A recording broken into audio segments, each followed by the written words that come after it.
Growing up in a traditional Jewish home myself, one of the great challenges, whether you grew up observant Jewish, traditional Jewish, whatever, all the different titles and labels, whatever they mean, you all know my opinion on all these labels anyway, so it's hard to quantify human beings as labels.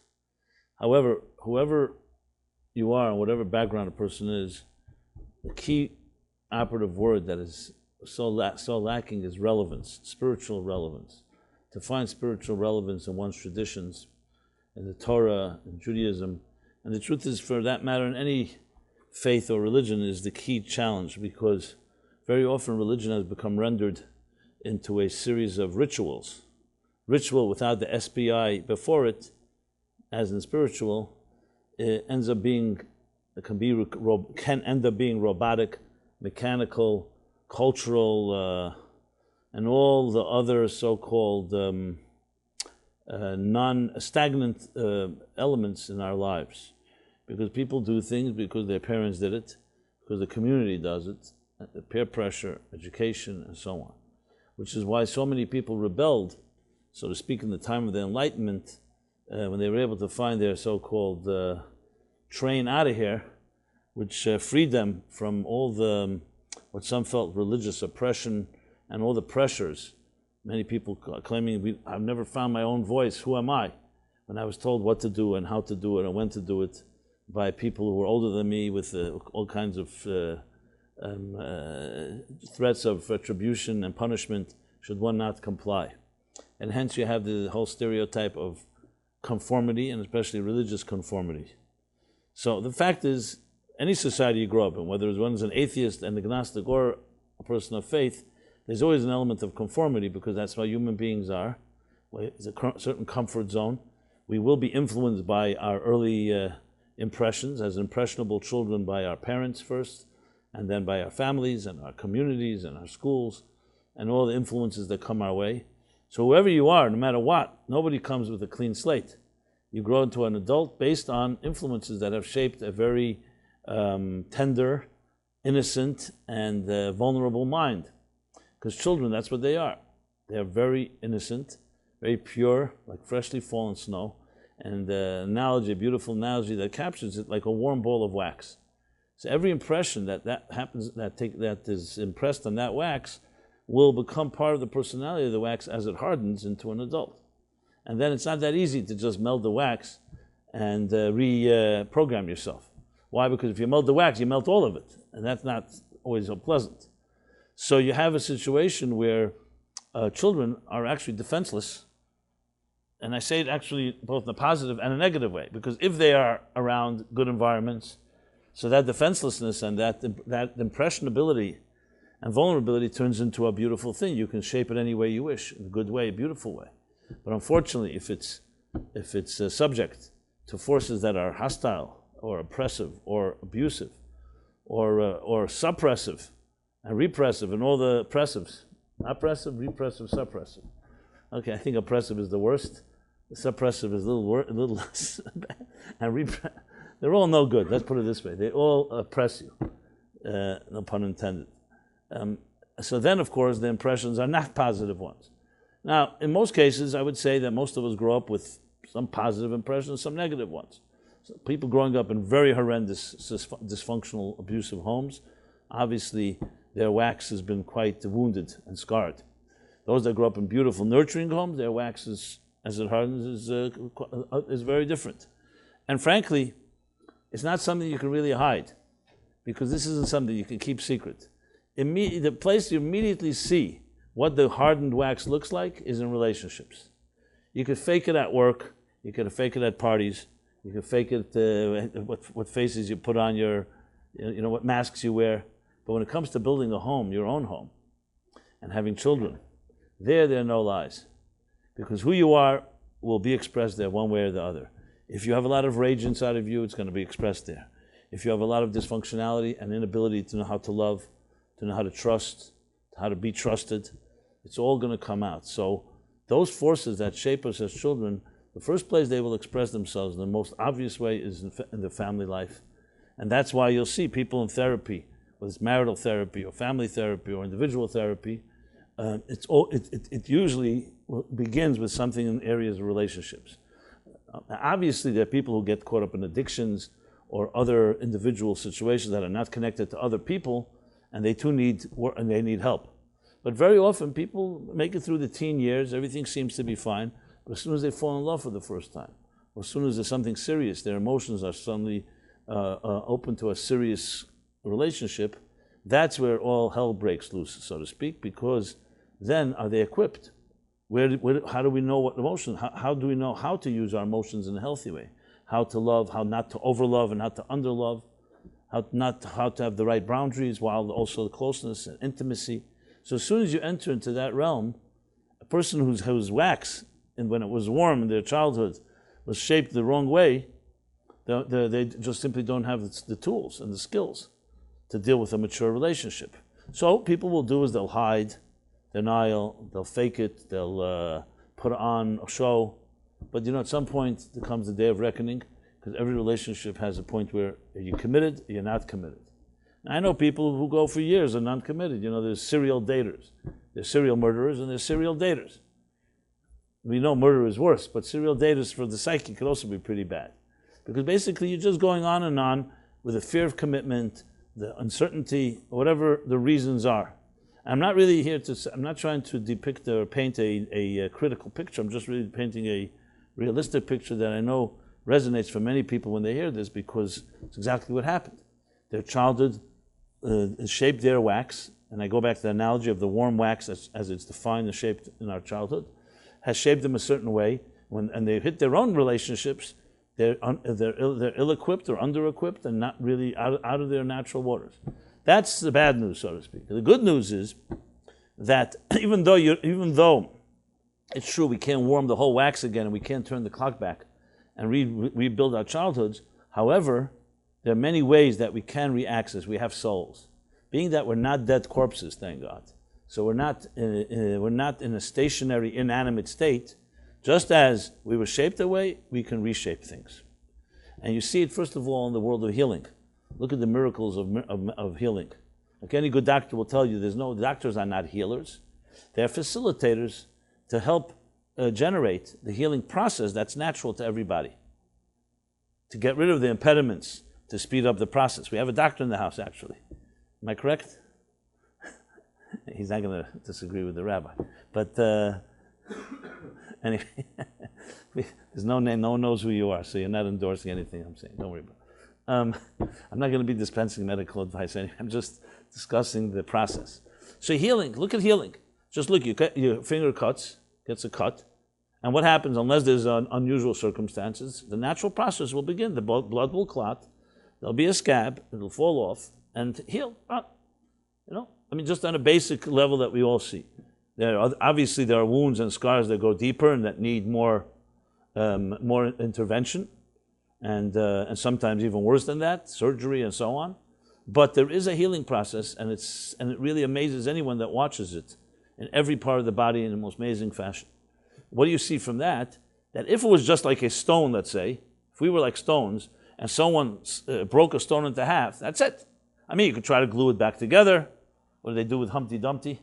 The metaphorical Humpty Dumpty. Or you can try to do other things. But something that's inanimate, essentially, even though the truth is, let's be honest, even a stone is not inanimate, there are subatomic particles, etc., etc. But we'll talk on an ostensible level, it's a pretty inanimate entity. And they have not yet figured out how to connect atoms to take a shattered stone and turn it back into a complete stone. But my point is when it comes, however, to human being, we're not just inanimate entities. We are life forces. I'll call it a soul. You can call it energy. Call it whatever you want. And as such, that soul, that spirit, the life force within us has healing powers, has regenerative powers to correct things. The miracle, for example, even on a neurological level, where neurons will, neurological paths can be formed after a stroke. Now, yes, it's true that there are certain organs, God forbid, if they're severed, they're not going to grow back. But much in the body, much of it, is capable of that. And even now, there's advances in medicine that predict that not a long time from now, you'll be able to even regenerate other parts of the body through the whatever stem cell or DNA manipulation, genetic engineering, etc., etc. The point I'm making here is that we are not what it seems to be, that damaged goods. It's not like something happened to you and you just, that's it, too late. It's true it's more difficult. It's far, far easier, as Frederick Douglass said, to bring up a healthy child than to fix a broken adult. But it doesn't mean it's not fixable. The most important reason it's to remember is that we're not even dealing here necessarily with physical. Physical, you can say, okay, you know something? God forbid an organ, a limb, in some way was damaged, maybe there'll remain a scar. But here we're talking about the spirit, or we'll call it the psyche. And the psyche is far more dynamic and far more flexible and dexterous and resilient than the body is. Because the soul and the spirit we don't really fully understand. Was there really damage done to a child's soul, let's say if it grew up in an abusive home, or was the damage done, so to speak, to the arteries that connect that soul to our conscious selves? So it's a good question. Was the unconscious really hurt? Or was the connection of the unconscious to your conscious experience hurt? And if the latter is true, and the latter is true, as I shall soon discuss, then it's a whole other story. Then it's a matter of reconnecting, so-called, to the power station, to the source, and regenerating energy to compensate for that which may be lacking. For example, if a person did not have love in their lives, I mean using an extreme example, but deprived of a lot of love. Think of it like a flower that was deprived of being watered. Now, and we know that a flower could die, but let's talk about a flower that hasn't died. There's still some life in it. So we know that with the right care, you can slowly regenerate the energy in the flower, and you can see sometimes even in a garden or in a field that seems parched and all that, with the right nurturing, you can regenerate. In the human level, that means if a person was deprived of love, so it's true that may have shaped them, and they may have a very negative attitude about themselves, because if you're not loved, you start not loving yourself, and you feel invalidated and insecure and all that. But here's an example. A person then finds someone that does love them, and they find someone to love. That can compensate and sometimes even replace, and more than that, the nurturing that they should have received. Now again, it's harder, but it's not impossible. And that's why in the morning prayer, one of the most beautiful prayers we say every morning, we say Moda'ani in the morning, we say, I thank you for returning my soul to me. And then we continue on and say, Neshama Shanasatabi, this soul that you've given me is pure, Taharahi. You've created it, you've shaped it, you've instilled it within me, and you protect it within me. And every one of those words are very precise. I'll discuss them a little later. But the point I want to make is that it's a declaration. Even every morning, no matter what happened yesterday, or the day before, or 10 years before, 30 years ago, your soul was never damaged. The connection between the soul and your conscious mind and heart and your life experiences may have been obstructed, may have been somewhat compromised. But that means that, think of it like this, the reservoir remains intact. The pipes may have corroded, they may be rusty and so on. And what you want to do is open those pipes back so you should access the purity and the innocence that you have within your soul. So think of the soul like a pilot flame. I'm using different analogies, a pilot flame. The pilot flame never goes out. Ani yeshena v'li be'er, King Solomon writes in the Song of Songs. It means I'm asleep, but my heart is awake. I mean, it's for him an expression of love. That even when you're asleep, your heart is awake. Because love is 24/7, even though you may not be consciously aware of it. But if you truly love someone, you don't love them only when you're awake and when you're thinking about them. You love them even when you're not thinking about them. So the same is true. The soul is always there, even when the outer dimensions may be asleep. And it's a matter of learning how to access it. Now, I said all this as a long introduction, going back to my class. I always give this introduction, relevance, the relevance of Judaism and Torah to our lives.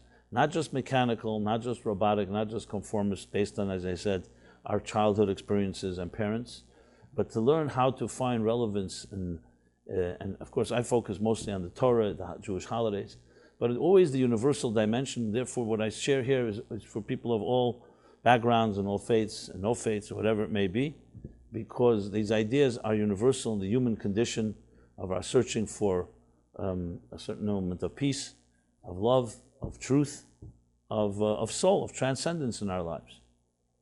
So though this was an introduction to the general class, it also happens to be an introduction that's very fitting to the topic. As I said, two conflicting voices, the battle of the twins. And this is referring to an episode in this week's chapter, one of the classic biblical stories. You know, there's the 5, 6 biblical stories everybody knows. Garden of Eden, good and evil, the flood, Exodus from Egypt. I mean, most of them due to the popularity in cinema, modern cinema, was the 10 Commandments or the Prince of Egypt and so on. But then there's also the classic story with Jacob and Esau, the wrestling, the battling twins. And of course later the story with the Jacob wrestling with the angel. May not be as popular as some of the other stories, but it's still pretty well known. And though it happened thousands of years ago, yet in it lies tremendous lessons, psychological, profound psychological, emotional, and spiritual lessons for us today. And not forced. When you read it properly, and you hear the story in that context, not just as an episode that happened so long ago, it really comes alive, and you're like, it could be, I mean, I speak for myself. It blows you away that such a story so many years ago has such relevance in our contemporary society. So exactly that. These twins are at battle from the moment that they're conceived, basically. In their mother's womb, they're already fighting. That's where the chapter begins. And Rebecca, who's their mother, has these twins struggling within, and she has a terrible pregnancy, terrible pain. She turns to God, why am I in such pain? Why is this hard? You know, she recognized it was a difficult pregnancy. She never had children before, but she saw others. She had a mother, and she had, I guess, family and so on. So God said to her, because you have two nations within you, and they're struggling for dominance, for control. When this one rises, this one will fall. When this one rises, the other one rises, the other one will fall. And yes, exactly what happens. They come when they're born, they are very different. The Bible puts it very, very succinctly. It says, and poignantly, that Esav, Ish Sayed, Ish Milchama Yedid Sayed. He was a warrior, man of war. He knew how to hunt. He knew how to trap. He was a great war strategist. And then there was Jacob, his alter ego, you know, antithesis. Jacob, Ish Yeshiv Aholim, Ish Tom Yeshiv Aholim. Man of, you could say, Tom means wholesomeness, innocence, peace, completeness. The scholar. So you have the warrior and the scholar. And these are twins. And they look different, they behave differently, but they're twins. And they struggle first in the pregnancy, then in their early childhood, and throughout their lives, the story of their struggles. I've discussed this chapter many times in different contexts. I want to talk about the struggle itself and how it reflects on our lives. And this doesn't even require a lot of thinking. If you just ask yourself, where are the struggles in your own life? So we all have conflicts. Who doesn't have conflicts? Now, sometimes we think we're like multiple personalities, at least a dual personality. We have struggles, the different voices inside of us. Our heart tells us one thing, our mind tells us another. Yeah. You have the voice of survival, the egocentric voice, the voice that is self-absorbed.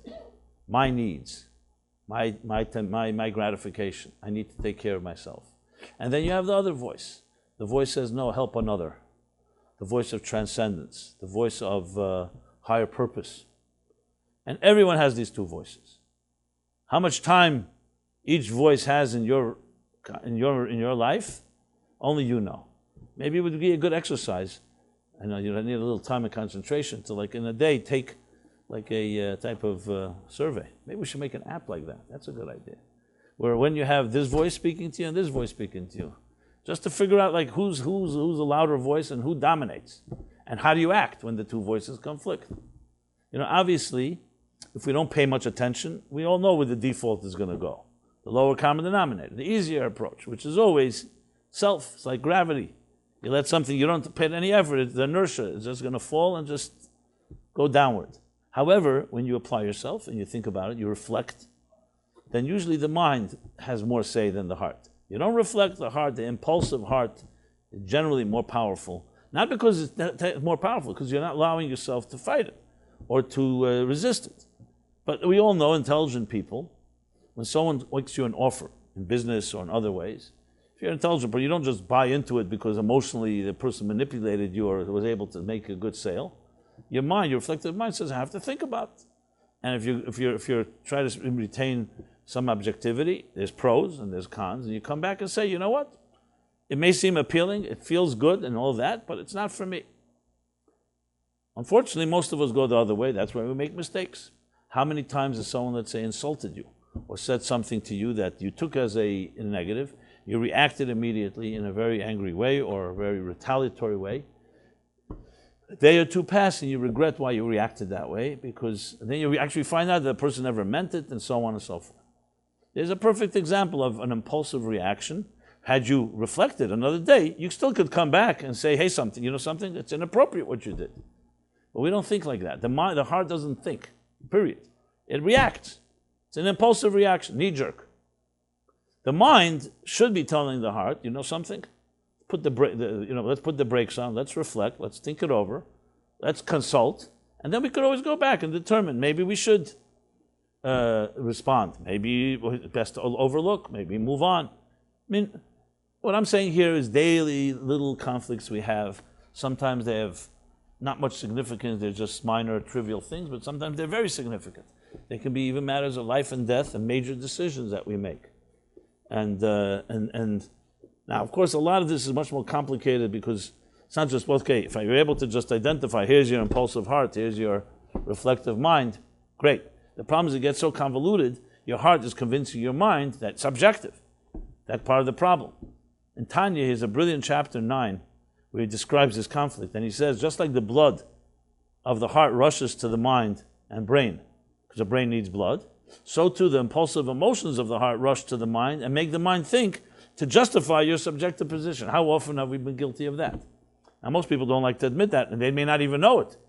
That bias and prejudices are affecting your mind, and you really change your arguments due to a subjective position. This is why we have honesty, integrity, recusing yourself in a position, let's say a judge or another person who's in the power of make a decision. If you have an interest, you should recuse yourself, etc. Because the fact of the matter is, bias blinds us, and bias, prejudice blinds even the wise.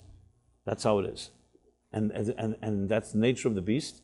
The only thing is, you're expected to acknowledge that, and then you can get some control over it. So it gets very mixed up, because many decisions in our life, we may think we made a rational, objective decision, when in fact it was based on an emotional impulse that dressed up and masqueraded like an intellectual argument. That's what we're very good at. Smart people are excellent at covering their tracks and finding ways to make sure everybody else is to blame, etc., etc. Like the guy that goes to the psychiatrist and convinces him that he's the one that's a madman, and he should be locked up, and the patient should be the psychiatrist. There are smart people that can do that. I'm not saying they're always wrong. Many psychiatrists maybe need their own help. Some people who are in that field, that's why they entered that field. But I'm not here to pass judgment on that. That's case by case, But going back to our theme here, so two voices.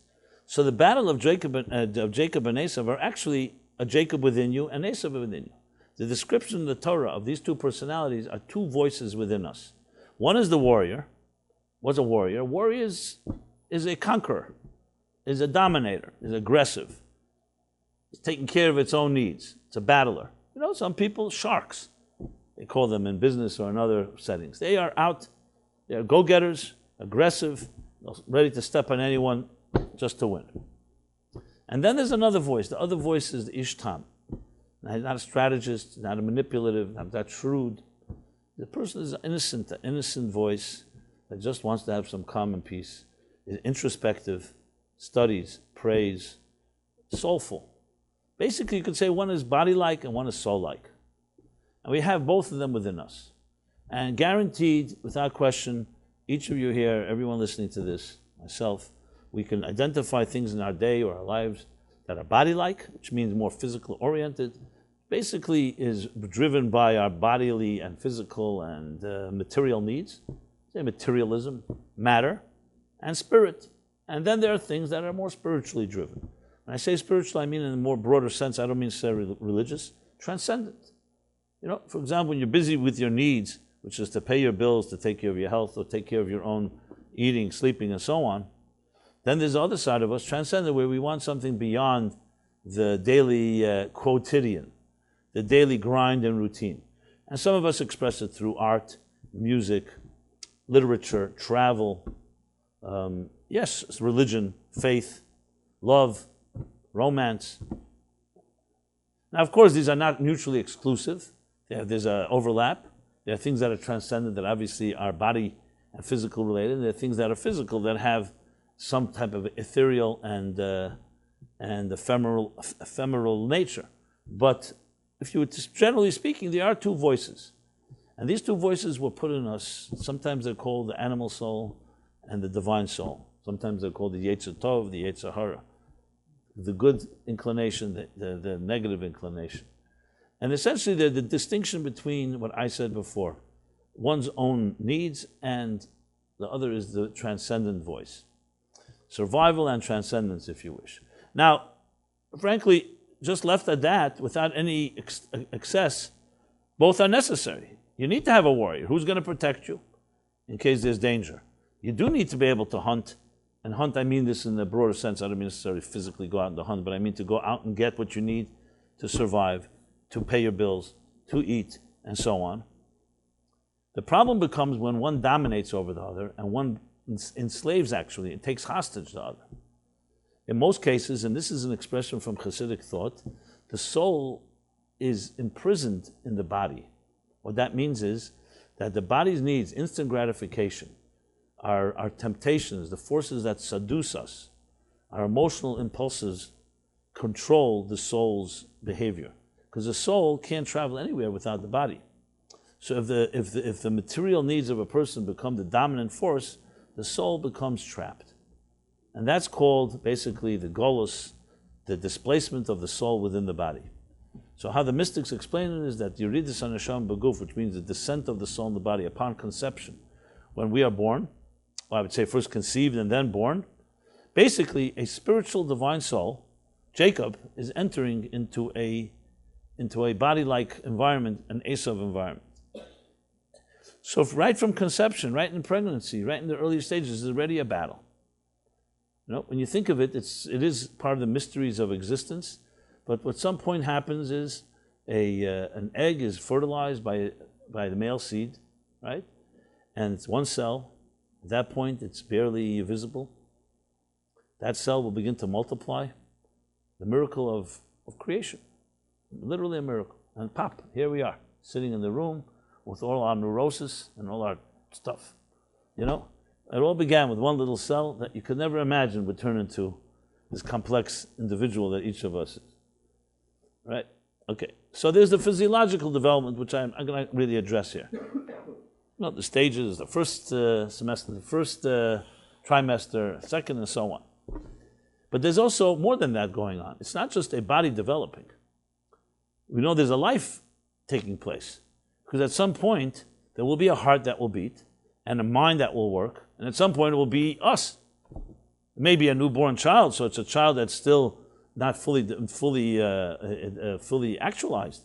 But it all begins at the early stages.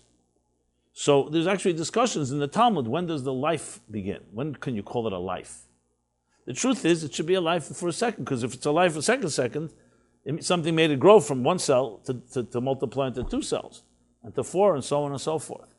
So it's really growing as a life force from the moment of conception. The question, however, is when we can call it a defined life force, or the different stages. Again, this is not a place to go into. The Torah has fascinating stages of how it describes the development, not just the medical terms. But one thing is clear, two forces are meeting each other. Because we're going to have at the end is going to have a body. I'm talking about the vessel, the container, which is our physical body, and I'm talking now everything, from head to toe, the skeleton, the organs, the limbs, and of course the internal organs, and all the forces and all the cells and everything. And then there's something which I call soul, because the soul is not a stereotype for me. Some people don't like soul, so they use electricity, if you like, energy, a force, whatever you want to call it. As we know, these are semantics. The point is, it's not just a corpse. You're not just having a body without a soul, because if that would be the case, God forbid, that would be a death. That would be a miscarriage. That would be a stillborn child, God forbid. So you have two things working together. But medicine and biology and science can really mostly talk about, obviously, the body part. because the body part is visible. You can observe it, you can examine, you can test, and you can study it.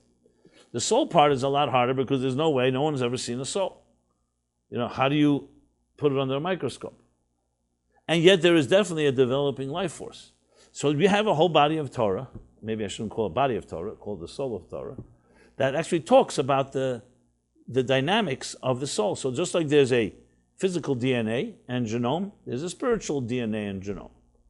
And there's spiritual cells, and there's spiritual components and organs and limbs and so on. They're not obviously physical nature, but there's the power of vision, just like there's an eye, there's the power to see. And we know an eye is not enough to see. You need a power to see, because you can have, God forbid, someone dies at 120 years and their eyes are intact, but they can't see any longer because there's no power of vision. There's only the physical container. Think of it like a light bulb without electricity. The light bulb may be intact, but there's no juice running into it. So the discussions, especially in the mystical, the Kabbalistic, Kabbalah and Hasidus talk a lot about the dynamics of the soul, which is really the basis of a lot of what I speak about in these classes, most of my teachings, is understanding that, because by understanding, just like you can't heal a body without understanding it, you have to know, what is it made of, what does it need, what is it deficient in, what vitamins, minerals, exercises it may need to stimulate and grow and expand, etc., or heal. Same thing with the soul and the psyche. If you don't understand its pieces, it's not just saying, oh, you know what, okay, here, take this pill and make you feel good. There's actually forces that are ticking inside of us that can be exercised, and as a result, heal from psychic and psychological and emotional challenges, as well as issues like depression or issues like anxiety. Now, I'm not rolling out to saying that sometimes you need a combination of both, medicine and that type of so-called spiritual therapy. But it's very clear that psyche-related things need understanding of the psyche. It's not going to help understand the anatomy of a leg to treat a human psyche in that sense. So the struggle between Esav and Jacob, which is really just names that personify two voices within us, is the struggle between the matter and spirit of our beings. And that struggle begins very early in our lives, as I said, even before we're conscious of it, as soon as body meets soul, as soon as the physical meets the spirit, the physical meets the spirit. In a way you could make some comparison, if you think in physics, between matter and energy. So we know Einstein, in his special theory of relativity, E equals mc squared, proved and shown, and it's today accepted fact, that energy and matter are really two sides of one coin, and they're basically reversible. The simple example of it, you take a piece of wood, it seems to be a piece of matter, you ignite it, you put it into a fire, it turns into fuel that gives off warmth and light. Another example, you have liquid water, H2O, you heat it, it becomes a gas, a vapor, you cool it, you freeze it, it becomes ice. So you have a solid piece of ice. If you're completely ignorant of what this ice is, you'd think that's all it is. Suddenly it melts, turns into liquid into gas. And this is a reversible again and again and again, which is actually the whole process of evaporation and rain, and the weather systems are all based on this cycle. My point that I'm saying is, I'm using simple examples. Obviously, Einstein proved it a lot deeper than that, because even on a very subatomic level and atomic level, matter and energy are reversible. And frankly, some physicists will actually say what you see when you look with your eyes, your five senses, your eyes, ears, taste, touch, and smell, you're not seeing reality. You're seeing the outer surface of a projection of subatomic particles interacting with each other. So, for example, let's take colors, for example. We all know today, there's no such thing as an objective color, really. White is the natural color. But the prism, which means, for example, something is green, so it reflects in a way that affects the light wave, so you see that spectrum on the light wave, which is called green. So some people even argue that there's no such thing as really a green object. It's just a type of object that we call green because its particles, or let's put it, it's not the personality. Its makeup is that blocks certain light waves, and therefore it reflects as green. I don't want to go further into it. I'm just trying to point out is that what you see is not always what you get. You know, you see something, you see the surface level. And therefore, you can really argue that all of existence is really energy, just packaged in the package called matter. Which is, you could say that very well. If someone asked you about yourself, tell me, who are you? Are you some of your body parts? Or are you a personality? Are you a person with a mind and a heart that thinks a certain way and feels a certain way? We all know we'd rather see ourselves, and we do see ourselves as personalities rather than just a lump of clay made up of certain physical components with blue eyes, blonde hair, bald, not bald, whatever it may be that defines us, 5 feet, 6 feet. Those are measurements, those are proportions of our container. But if someone to say, who are you? Who do I love? I don't love the container, I love what's inside the container, and I also love the container that it's inside of. So when you think of it that way, which is obviously we're not trained to think that way because we are linear thinking people, and we look at things on the surface. But when you give it a little thought, you realize, 1 second, the surface is exactly that. Someone were to ask you, what is the sea, the ocean? Let's say you have a child comes, the first time you take the child to the ocean, you show them big ocean, Pacific Ocean, Atlantic Ocean, Mediterranean, whatever. And the child say, what is this thing? Okay, so the basic example would be, the description, it's a body of water, it covers 2/3 of the earth, and is that it? Because that's all you see. Say, no.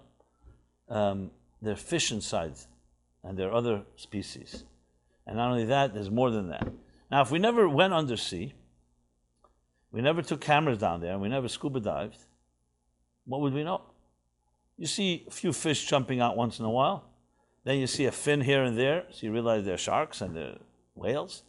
And maybe if you observe long enough, you'll come up, there's hundreds of species, fine.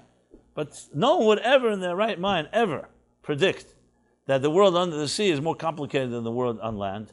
It has a terrain that is more complicated, mountains and valleys and earthquakes. I believe I read every 8 seconds there's an earthquake under the water somewhere.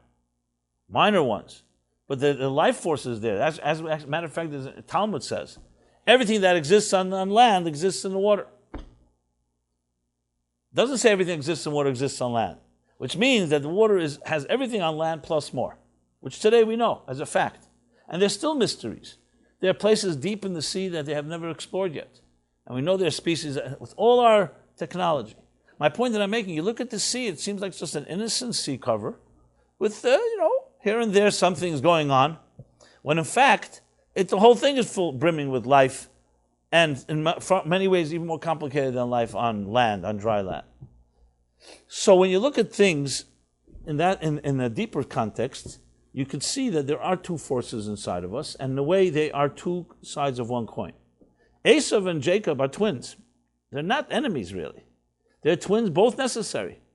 Should everything work well, the soul and the body would join, okay?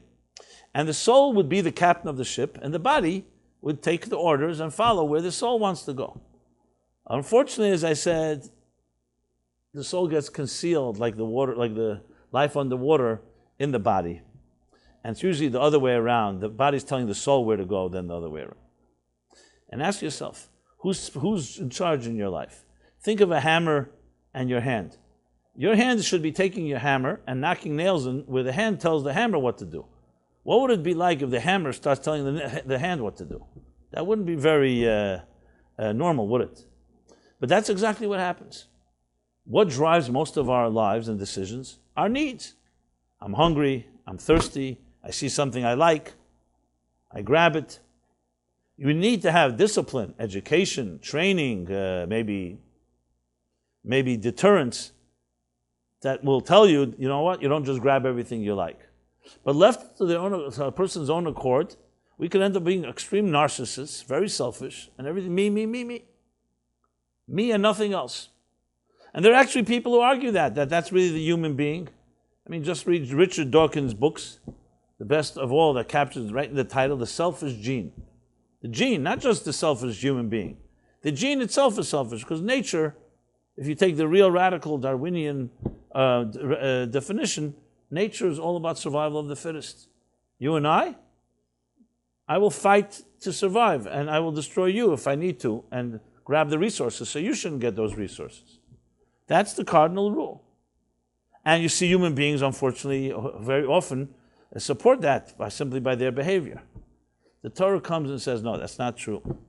That's unostensibly, that looks that way. And people left on their own without training, without education. But if you really want to know the truth is our souls are the real you, not the body. As I've often described with Freud, it's not the id that drives us, it's the yid that drives us. The spark of the yid, the yud. So we have a force inside of us, yes, that may be narcissistic and very selfish, but there's even a deeper force called the soul. And that's the Jacob within us. And that is the noble side that does not see survival as the beginning and end of everything. Now, if these two work hand in hand, you have a good situation. The soul, like the mind, is the captain of the ship. It tells the body, here's what we need to do today. But that's not what happens. What happens is they get into a mortal combat, and they struggle, and they fight. And they do not see themselves as compatible. However, the fight is not completely equal for one reason. On one hand, the body is more powerful, as I just said, because it's easier. It's in control. It's much easier to live a materialistic life than to live a spiritual life. Let's be honest. It's much easier to live a selfish life than a giving life. Easier. I mean, simply in the less effort. You don't have to do anything. Just rely on your own. However, what resonates more, when you push somebody, you start asking, tell me, what do you expect of yourself? What would you expect of your children? Most people would like to say, I may not live up to it, but my expectations, my idealism is not the narcissistic life. Nobody actually says, I'm proud to be a narcissist. As a matter of fact, narcissists generally don't acknowledge they're narcissists for many reasons. But because it's not something that someone says, I'm a greedy, selfish narcissist. Now, there are some people in history who've been brutally honest, and they just said it the way it is. They said, I am that, and everyone else is that. I'm the only one that admits it. Fine.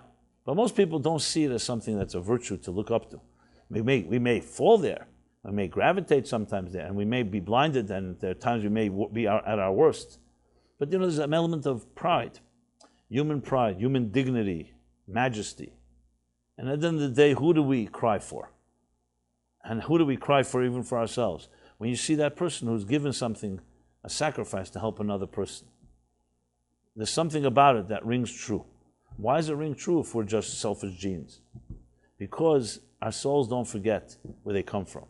They may be in prison, and they may be held hostage, and they may be blinded by the material world. But there's a part, like I said, a spark that always remains alive, the pilot flame. Sometimes you don't see it, but there's always entry there. There's no person beyond that hope. There are people who've lived lives very indulgent and get so involved in their habits, and they're so comfortable that you may be never able to reach them based on present circumstances. But everyone goes through ups and downs in life. People go through losses, God forbid, changes. Life is not static. And as a result, there's always an opening. I can't say I'm the most experienced person on earth, but I've been around and I've seen it. Sometimes you see somebody, a friend or a close one, a relative, and you really feel that they're just beyond reach. You can't talk to them. They just have their way of thinking, whether it's destructive or not, and they're just never going to accept. You never think there'll be an opening. But there are openings. Because the soul always remains, as I said, I may be asleep, but my heart is awake. And people who are really soulful people know how to find the soul in others. Because it's a soul touches a soul, like a heart touches a heart. Obviously, one narcissist is not going to touch another narcissist. But hearts touch hearts and souls touch souls. So in effect, the story of Jacob and Esau is not just about the conflict. That's something you could all say, hey, you know what? Okay, I know I have a conflict. Now what? So how does that help me? What helps you to know is that the conflict can be won. When you understand that these two forces were meant to come together. The soul was meant to come into our body, and it's meant to have a challenge. We're meant to have the battle between matter and spirit. It's not an accident. And it's not something that could have been avoided. That's how the world was created, matter and spirit. However, there's a purpose, because the battle itself brings the best out of you. It brings the best out of the soul. Because when you don't have resistance, and you don't have any type of challenge, then you remain complacent. Think in your own life. When have you excelled most? When there was a challenge, always. When do you jump the highest? When there's some impediment in the way. When do you push more? When there's competition. When there's a deadline, when you've been challenged. An olive produces oil when it's pressed. I think it was Eleanor Roosevelt, I don't know who said it, but she said about women, women are like tea bags. You don't know how strong they are until you put them into hot water. Now, what about men? I guess men just say it's hot. But I guess we also have that. I can't say we may be an inferior species, but we're not that inferior. My point that I'm making here is challenges. Now, when I say challenges, God should bless us all, our challenges should be minimal. They shouldn't be painful, they shouldn't be traumatic. But challenge can be a positive challenge. Positive challenge means you take on a resolution and you're going to write a book, you're going to take on a project, you're going to do this, you're going to do that. You know it's going to be difficult, but you're now in it and you got to do it. And then unfortunately there are times challenges are not that pleasant. Whether it's a loss, a death, being fired, or some other unexpected twist and turn in life that we didn't want. So there again, you can either succumb and just surrender, or you dig deeper and you find greater strengths. So the Yaakov Esav so-called battle, you could say battle between mind and heart, between the Ishtam Yeshav Aholin, the mind, the Yedei Tzayit, and Ishmael Chama, the warrior, the heart, is a battle that's meant to bring out the best in the soul, and also actually in Esav. And it's meant that they ultimately do join. The goal here is not annihilation of the body or a physical world. Judaism does not preach asceticism. It does not preach that the physical world is a bad place. It says the physical world, divorced of its soul, can become a bad place and potentially can lead you to the wrong places. But per se, the body and its needs and so on are not bad things. Take sexuality. From a Jewish point of view, sexuality is not an evil thing. There's no concept of original sin. It's not a necessary evil. Sexuality is the power that God gave the human being to emulate the God, to bring life into this world. And that's why it's associated and connected with some of the deepest powers in the soul, the deepest pleasures, and the deepest forces that can, on one hand, trap us in the worst possible ways, as we know, but also they can lead us to transcendence in the greatest possible ways. It's all about harnessing and disciplining. So there you go, sexuality. Is it a body thing or is it a soul thing? So today, unfortunately, many people have rendered it into a body thing. It's about technique. It's about immediate instant gratification. It's about the moment. In truth, sexuality, we know what it's called in Torah. Torah calls sexuality das, knowledge, to know. Adam knew Eve means Adam was intimate with Eve. Interesting word for sex, for sexuality, knowledge. Because intimacy and sexuality are not the same thing. Sexuality can be a complete hedonistic and body type thing when it's completely focused on pleasure and immediate and instant gratification, or it can be turned into intimacy. Intimacy, knowledge is a whole different thing. It's two human beings' souls connecting. The concept of the soulmate.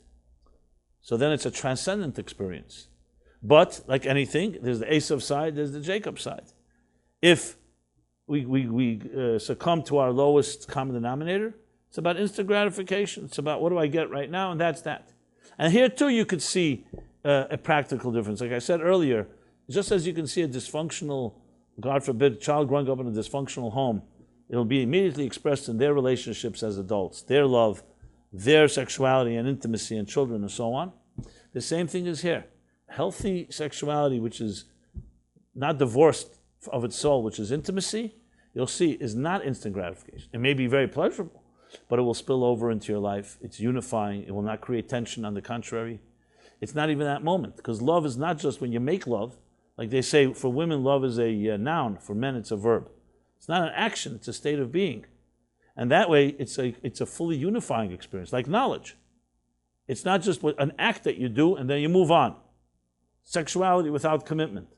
Intimacy is a whole life experience. You're intimate human being with another human being, not just the moment that you are in the bedroom together, but your whole life is united for a higher cause and vision.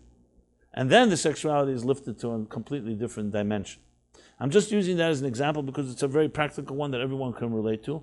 Because right there, you can take sexuality and can go completely to the hedonistic hedonistic and very animal side to it, or it can be something that's ethereal.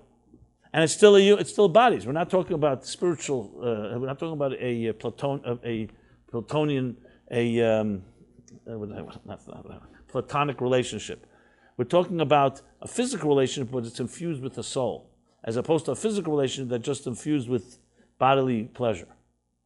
So that's one example. The same example can be applied to money, to anything of matter. Money can be a very selfish, greedy thing. We know what money can do to people. But money could also be, as the Talmud, the Rashi says, matbei shalesh. Your coin can become a fiery coin, a spiritual coin, when you use it to build something good, to charity. So then you suddenly take money, which can be the symbol of complete self-absorption and greed, and it becomes transformed into a body for a higher soulful purpose. And that choice we make every day, every moment of the day, you can actually say. Every interaction. Will it be an Esav or a Jacob thing, or will it be joined together? Because as I said, the goal here is not just to escape into a Jacob spiritual reality. The goal is to be hand in hand with the twin, the body. And at the same time, of course, not a bodily thing without a soul. And that's how Judaism sees the material world. It sees it as a platform, a forum, a channel for spiritual expression. So then, think of it this way. Then your mind, your heart, all your faculties are using the body to express a higher transcendent experience. And then your body becomes very much part of that experience. Now, I know what I'm saying could be very idealistic, and some people say, I'm not there. That's why the goal here is not to jump to extremes. It's to slowly introduce this approach. It's a slow assimilating approach of education where a person begins to begins to become more aware of their soul, and their soul slowly nurtures and educates the body. This is a slow process. It begins in the best possible time in childhood. We teach our children, here's your body, here are your arms, your legs, the rest of your body. These are all tools given to you for you to learn how to express your soul through them. And you do that through the kind words you share with others, through your charity, through your generosity, through virtue, through introspection, through being a mensch, to being a refined human being. That's a soul that is illuminating and flowing through the body. If, on the other hand, a person's soul remains undercover, and you just grow up and saying, it's all about me, me, then you have a soul that's trapped in prison. And there will be a conflict. There will always be a conflict. We have to look at the conflict and smile maybe, because it was all predicted 3,500 years ago in the Bible. So next time you have a conflict, just open up this week's Parsha told us and say, hey, this conflict is going on already thousands of years. I'm not saying that's going to make it easier, but at least you can know you're not alone. That's exactly the way it was meant to be. Two forces, Lu'umalum Yamats, two nations, two powers, two forces, two empires, whatever. And they're battling right inside of you right now. I mean, you read Tanya, he explains it. It's not that it makes the battle easier, but it makes it's not so overwhelming. Because that's why you were placed here. There will be a struggle. Someone once came to the Tzemach Tzedek, the third Chabad Rebbe, and he was bemoaning the fact, he says, Rebbe, what should I do? I don't have a desire to study Torah. And the Tzemach Tzedek looked at him, he said, what should I do? I do have a desire to study Torah. What did he mean? He said, for me it's easy, I have a desire to do it. You are blessed because you have a challenge. And that's the purpose of life. To desire it is easier, but it's not really the purpose. The purpose is not to have a desire and to create one. It's much more meaningful and much more significant. Understand the exchange? So he said, what should I do? I don't want to do it. And the Rebbe says, what should I do? I do want to do it. Meaning the Rebbe had it easier, but it's not as purposeful. I understand we'd all love to have it that way, but it doesn't always work that way. So the point is that the goal is to know the challenge itself is the purpose. So if you were to know, for example, next time a challenge comes up in your life, a real challenge, and God was able to whisper in your ear at that moment, or send a messenger and told you, you know something? Don't think this is a real challenge. It's sent here to test you. That's all it is. To see whether you could overcome and whether you could prevail. Your attitude would be very different. Because then it wouldn't be like, oh no, why did this come my way? You'd say, you know something? This was sent here to see what I'm capable of. So I'm going to prove myself. Like a good competitor. Instead of looking at how do I destroy the competitor, maybe the way is, how do I ingeniously outmaneuver him? And that's how we have to look at things in life. You always know the confidence inside of you that your soul is always intact. The fact that sometimes it's not so easy, that is exactly what was meant to be. Obstacle was placed in your path to figure out how to get around it, to jump over it, develop a greater strength. And when you do, nothing compares to that gratification. We all know that. When you build an immunity, you build a strength over something that yesterday or a year ago, 5 years ago, was a block, it's unbelievable. You can't describe the pleasure from that because it means you prevailed. And then you think back and say, I can't imagine, at that time I didn't think I would ever make it. And you hear this many times. And there are some people who just retreat, or they give in, or they get depressed, etc., etc. So the whole story is really meant to tell you there will be impediments. The road will have impediments. I mean, you see these video games. They have all these little, my grandchildren play them like I don't even know how they move so quickly on these iPads. It's like made for children. They have like the intuitive, you ever see how fast they do it? Kids? I don't know. I can't do that. But, so I'm seeing my little grandson is playing one of these games, one of these things, these little men that jump over and the gold coins and there's blocks and there's trains and this and this. I mean, he's mastered it to who knows what level. But I was thinking about it because the truth is it's really a story of life. Obviously, this is a game, but the story of life is impediments, and can you jump over or not? Or can you find a way around it? Can you figure out the solution? So it's a whole different type of take on things. I think one of the reasons people are attracted to sports, especially in our day and age, because you don't have to fight the battles. Others are doing it for you. It's like living vicariously through your football team, and all the maneuvers they're making, etc., etc. I don't think many of us would like to be on the field there, especially when you're tackled. But we like to watch it, Like they tell the story about this parachutist, or this guy who wanted to be a parachutist, right? So he enlisted. Okay, so there's this training period. For a month, you go up there on the parachute plane, whatever it's called, and you watch others, how you pack up, technique, method, courage, and you watch, you help out. And then comes your turn after the month. You get online, they pack you up, your time to jump. And he's looking forward to the day. Fine, he thinks he's all ready. Packs up. He gives one look down, 30,000 feet. He says, I'm not jumping. He has, the fear of heights. Okay, fine. The sergeant says, listen, we have your type 2, another month. Some people need a little more time to build up the courage, the strength. Fine, another month he's helping out. Long story short, the month ends. Again, he lines up, he looks down. No. So, okay, at this point, the sergeant says to him, look, this is not made for everyone. Some people simply just are not parachuters by profession. You should find another part of the military and enlist there. You can work behind the desk, you can work on the infantry, maybe something else. Anyway, this is not going to work out. And the guy insists, no, I want to stay here. I like being here. I'll help out. You need people to help up here. I'll stock up the plane. I'll help pack up the parachutes on the backs of the parachutists, whatever. So the sergeant says, why are you insisting? You're not going to jump. What do you want to be here for? He says, I may never jump, but I like to be around people who jump. It makes him feel good. Because he sees other people jump, it makes him feel like, he has courage. So some of us don't jump, but we like to be around people who jump. I mean, actually, I'm not saying this in a positive way. I'm saying that it shouldn't be that way. So the chapter at the end of the story tells us a few things. Conflict is inherent in life. Comes with the turf. Just know that. And the faster you embrace that, the simpler life becomes. Because first of all, you don't fight then every conflict. I'm not saying we have to get into a conflict and we have to be confrontational. Obviously, you can avoid a situation by all means. But know that things will come your way that are going to be put in your place, in your path, that you will have three choices. You'll either freeze in your path and never move again. You'll either retreat and become resigned and depressed, or you'll find a way to get through it. There's a fourth option, that you can end up fighting all the time. That's not what I was suggesting. You find a way. You use your ingenuity. You're not lazy. You dig deeper and say, what do I do with this? And you maybe need advice, you may need friends, and so on. That's number one. Number two, to know that the soul is always intact. It doesn't matter what you think about yourself. Never forget that the pilot flame never goes out. The Jacob in you, neshama shenasatabi, taharahi, is pure.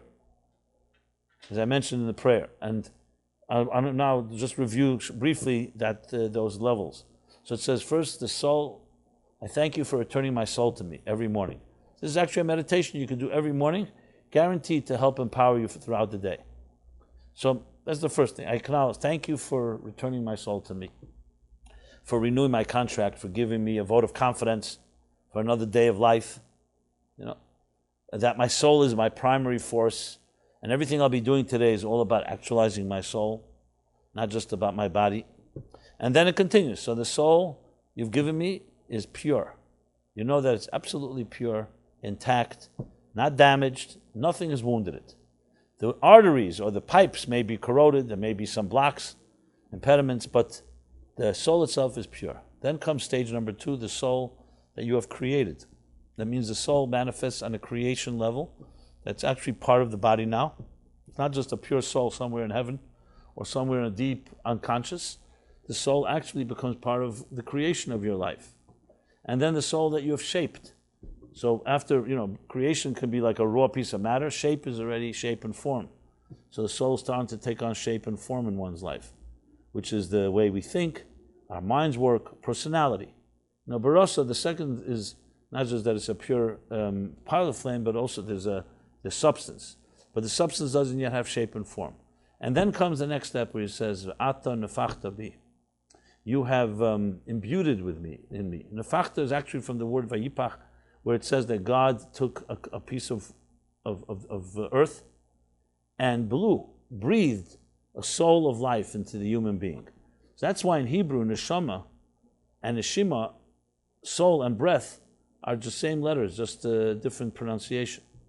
And you'll see many spiritual exercises always use breath as part of the exercise, because breath is the breath of life, the breath of the soul. It's the divine breath, essentially. So not only did you create the soul, not only is it pure like a pilot flame, not only has it manifest in some substance, and not only has it shape and form, but it's also now like blown into me like the breath. There's a breath inside of me, and when we breathe, it's a for expression. Breathing is the constant flow of life. Exhale, inhale, connected with a heartbeat, contraction, expansion, a constant movement. And then finally it says, Va'ata mishamra bikirbi. You protect it within me, because the soul needs protection. As I said, we live in a hostile world. Physical temptations and forces are constantly inundating us and trying to distract us and draw us to whatever that distraction may be. And we need protection. We need a protector. We need some force. So God is saying, not only is it pure, not only do I create it and shape it and imbue it inside of you, but I also protect it. So you're not going alone. Now, we may not feel it immediately, but when we say this every morning, and we keep focused on that, when the challenge comes our way, we remind ourselves that we have all these 1, 2, 3, 4, 5 expressions. And it's protected.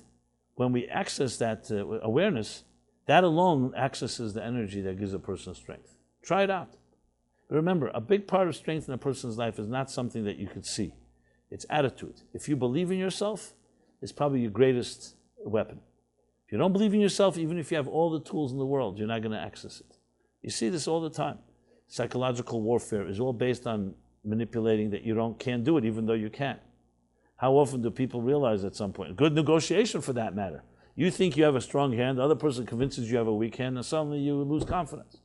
You see it in sports, athletes, brilliant athletes, the best in the world, get into a funk, they suddenly lose confidence. So here you can have one person that has less tools but more confidence, another person has more tools but less confidence. Most likely the one with confidence is going to prevail. Now, I'm not suggesting only confidence. Obviously, we're talking about confidence and resources. But without confidence, resources are almost meaningless, because you don't have the strength and the courage and the drive and the ambition to do something with those tools. And you may even minimize what you think you have because you don't think you can get it done.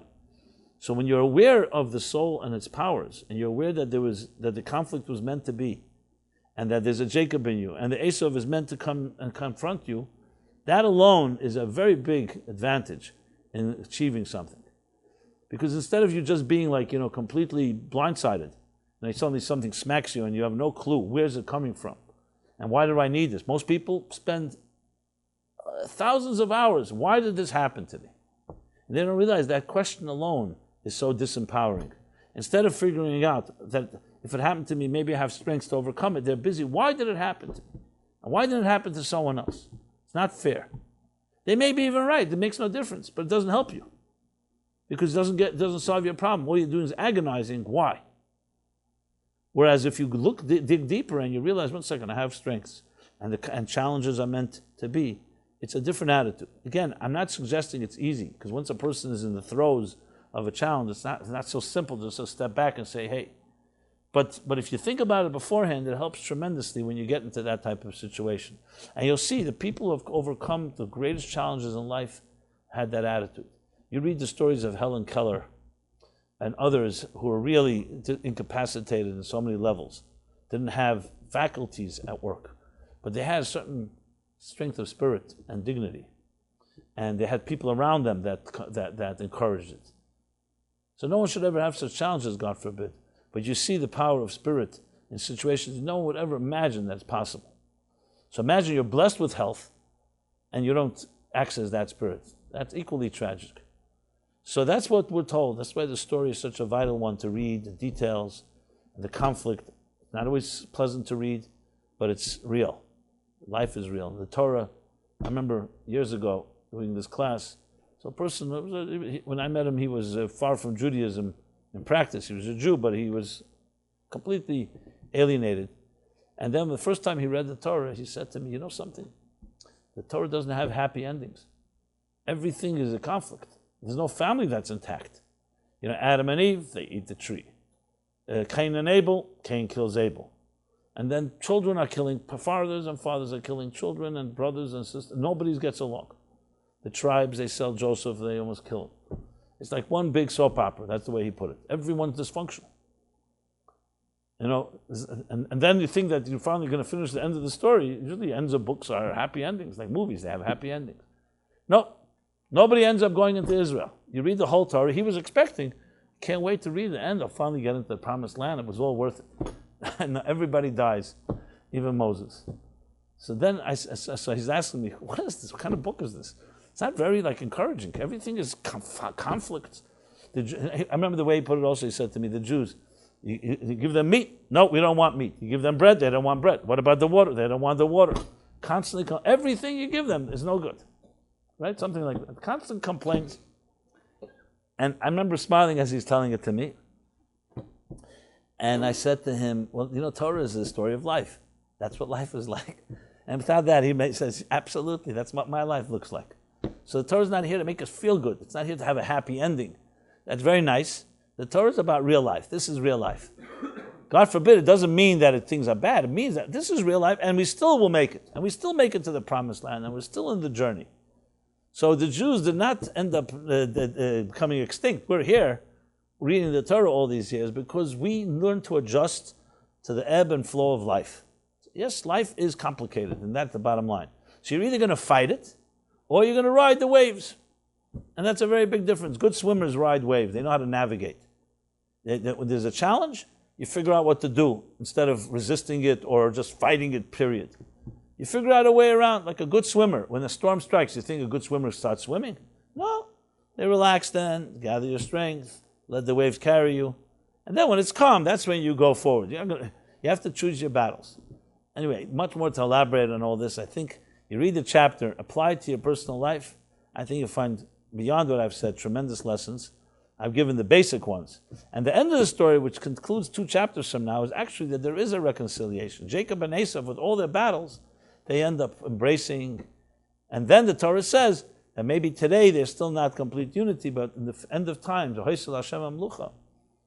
they will ultimately join together, full embrace, full fusion, complete fusion and full integration of body and soul, matter and spirit, where our bodies will actually be true seamless channels for the soul's expression in this world. And the physical world will be a true seamless vehicle for divine expression.